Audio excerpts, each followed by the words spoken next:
क्या आप कभी मुंबई की उन सुनसान गलियों से गुजरे हैं जहां रात के अंधेरे में सिर्फ सन्नाटा होता है, जहां ठंडी हवा की सरसराहट भी किसी की धीमी फुसफुसाहट लगती है? क्या आपने कभी सोचा है कि मुंबई जैसी चमकती दमकती नगरी में भी कुछ कोने ऐसे हैं जहां अंधेरे में कुछ ऐसा छिपा है जो इंसानों से अलग है? आज की इस कहानी में आप जानेंगे एक ऐसे युवक की आपबीती जिसने उस रात कुछ ऐसा देखा जो उसकी जिंदगी हमेशा के लिए बदल गया। स्वागत है आपका क्रिम्सन्स मिस्टीरियस में, जहां हर कहानी सच्चाई के इतने करीब होती है कि आपके रोंगटे खड़े कर दे। अगर आप अकेले हैं तो इस एपिसोड को देखने से पहले एक बार पीछे जरूर देख लें, कहीं कोई और भी आपको देख तो नहीं रहा। अभिषेक 28 साल का एक युवा जिसने अपने गांव से निकलकर मुंबई में एक नई जिंदगी शुरू करने का सपना देखा था। बड़े शहर की चमक धमक, ऊंची इमारतें, जगमगाती गलियां, सब कुछ उसे किसी सपने जैसा लगता था। लेकिन हर सपना हकीकत नहीं होता। उसकी माँ ने गांव से जाते समय बस इतना कहा था, बेटा जहां भी रहना रात को कभी अकेले मत घूमना। मुंबई की सड़कों पर सब कुछ वैसा नहीं होता जैसा दिखता है। लेकिन कौन मानता है माँ की बातें? अभिषेक ने हंसकर जवाब दिया था, अरे माँ, ये तो बस तुम्हारी पुराने ज़माने की कहानियाँ हैं, आजकल ऐसा कुछ नहीं होता। उस रात अभिषेक ऑफिस से देर से निकला। उसकी बाइक खराब हो गई थी तो उसने लोकल ट्रेन पकड़ी और अपने घर जाने के लिए एक शॉर्टकट लेने की सोची। ये रास्ता वडाला और सायन के बीच था, सुनसान, अंधेरा और खाली। सड़कों पर बस पीली स्ट्रीट लाइट्स टिमटिमा रही थी। अचानक उसे लगा जैसे कोई उसके पीछे चल रहा है। हल्की सी आहट, चप्पलों की सरसराहट। उसने मुड़कर देखा, कोई नहीं था। वह थोड़ा तेज चलने लगा। फिर वही आवाज, इस बार और करीब। जैसे ही उसने दूसरी बार पीछे देखा, उसकी आंखें फटी की फटी रह गईं। एक सफेद साड़ी में लिपटी एक औरत जिसका चेहरा काले धुएं में ढका हुआ था, सड़क के बीचों बीच खड़ी थी। उसकी आंखें, या यूं कहें कि वहां जहां आंखें होनी चाहिए थीं, वहां सिर्फ काले गड्ढे थे। अभिषेक के पैर थम गए। उसने एक कदम पीछे लिया और वह औरत हवा में लहराने लगी, धीरे धीरे, जैसे कोई धुआं ऊपर उठ रहा हो।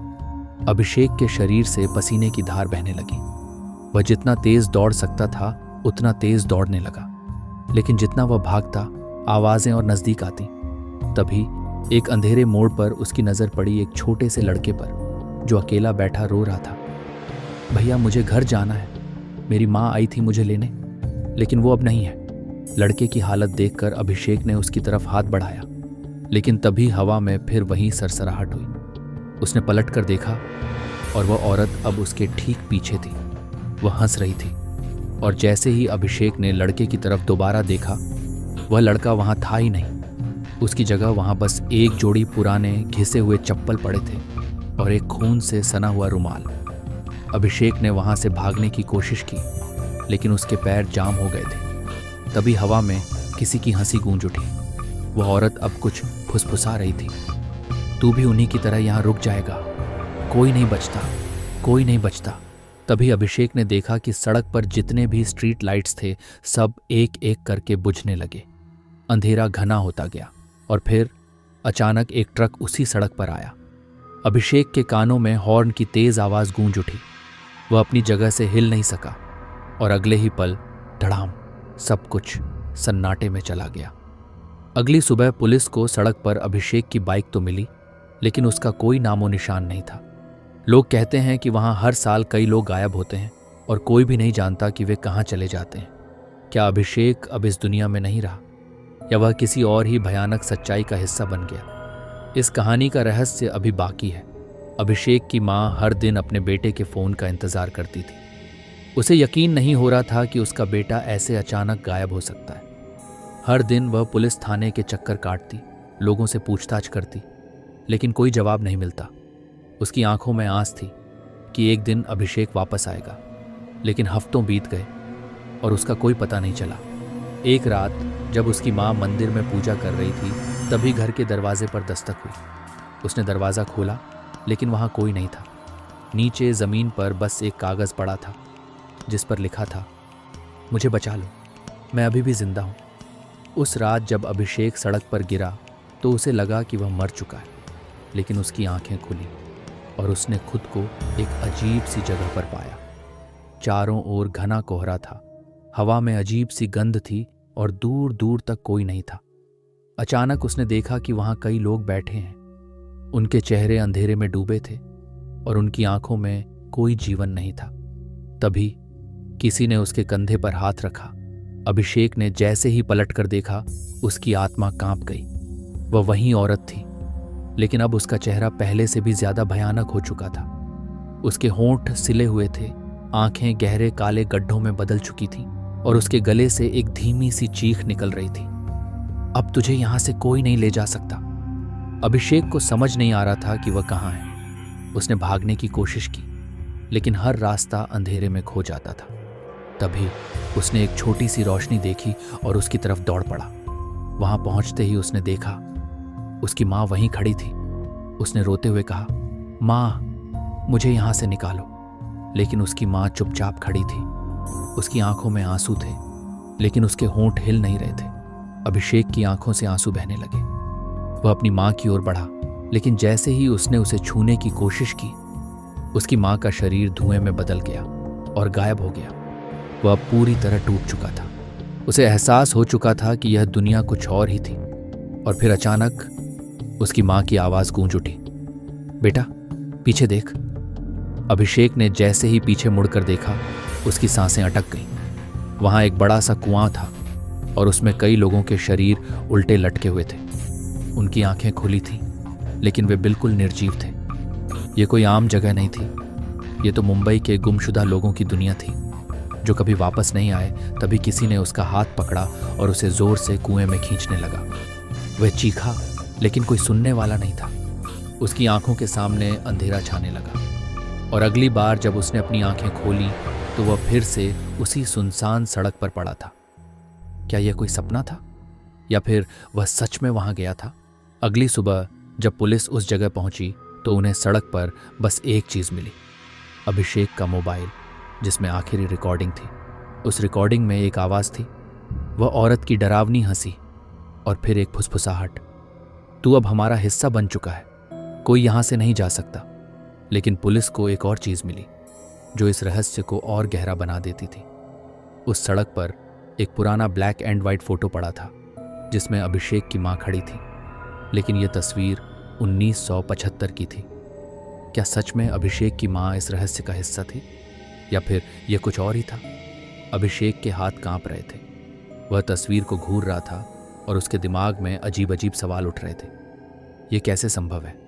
माँ तो हमेशा मेरे साथ रही हैं, फिर 1975 में वह यहाँ कैसे हो सकती हैं? वह घर लौटा और सबसे पहले अपनी माँ से सवाल किया। उसकी माँ कुछ देर चुप रही, फिर अचानक रोने लगी।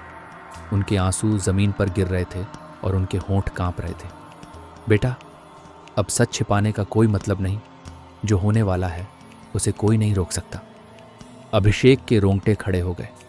उसकी माँ ने कांपते हाथों से अलमारी खोली और एक पुरानी डायरी निकाली। उसमें धूल जमी थी, मानो सालों से किसी ने उसे छुआ तक ना हो। ये पढ़ो और फिर फैसला करो कि तुम इस सच को जानना चाहते हो या नहीं, उसकी माँ ने कहा। अभिषेक ने जैसे ही पहला पन्ना खोला, उसकी आंखें फटी रह गईं।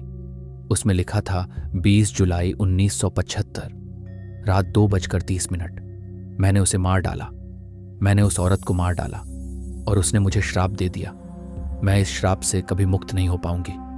अभिषेक की सांसें तेज हो गईं। वह अपनी मां की ओर मुड़ा, लेकिन उनकी आंखें अब पहले जैसी नहीं थीं। वह गहरी, काली और खाली लग रही थी। मां, ये क्या है? आपने किसे मारा था? अभिषेक ने कांपते हुए पूछा। उसकी मां का शरीर अचानक कांपने लगा। उनकी आंखों से खून के आंसू बहने लगे। मैंने उसे मारा था, उस चुड़ैल को, उस श्रापित आत्मा को, लेकिन मैं गलत थी, बहुत बड़ी गलती की थी। और अब उसकी आत्मा तुम्हें लेने आ रही है, क्योंकि श्राप अभी भी जिंदा है। उसकी मां की आवाज अब इंसानों जैसी नहीं रही, उसमें एक अजीब सी गूंज थी। तभी दरवाजे पर जोरदार दस्तक हुई और एक ठंडी हवा कमरे में भर गई। अभिषेक ने दरवाजा खोला और सामने वही औरत खड़ी थी, वही औरत जिसकी तस्वीर उसने देखी थी, जिसके बारे में उसकी मां ने डायरी में लिखा था। लेकिन अब वह पूरी तरह बदल चुकी थी। उसका चेहरा जल चुका था उसकी आंखों से आग निकल रही थी और उसकी आवाज़ गहरी और भयानक थी। तेरी माँ ने मेरी आत्मा को कैद कर लिया था, लेकिन तू मुझे मुक्त करेगा, वह बोली और आगे बढ़ने लगी। अभिषेक पीछे हटने लगा, लेकिन उसकी माँ अब दरवाजे के पास नहीं थी। वह कब गायब हो गई, किसी को नहीं पता चला। अचानक कमरे की सभी लाइटें बुझ गईं और एक जोरदार चीख गूंज उठी। सुबह जब पड़ोसी घर में दाखिल हुए तो पूरा कमरा खाली था। न वहाँ अभिषेक था, न उसकी माँ। बस एक चीज़ पड़ी थी, अभिषेक की डायरी, जिसका आखिरी पन्ना खुला हुआ था। उसमें लिखा था, मैंने उसे देख लिया, अब वो मुझे लेने आ रही है। अगर ये डायरी किसी को मिले तो इस घर से तुरंत भाग जाए, क्योंकि अब यह श्राप किसी और को अपनी गिरफ्त में लेने वाला है। आज तक किसी को अभिषेक या उसकी माँ का कोई सुराग नहीं मिला, लेकिन कहते हैं कि जो भी उस गली से गुजरता है उसे एक औरत की फुसफुसाहट सुनाई देती है। अब मेरी तलाश खत्म हुई, अब तेरा नंबर है। तो दोस्तों, ये थी क्रिम्सन्स मिस्टीरियस की अब तक की सबसे खौफनाक कहानी का अंतिम भाग। क्या आपको लगता है कि अभिषेक और उसकी माँ किसी दूसरी दुनिया में चले गए, या फिर वह आत्मा अब भी किसी और को तलाश रही है?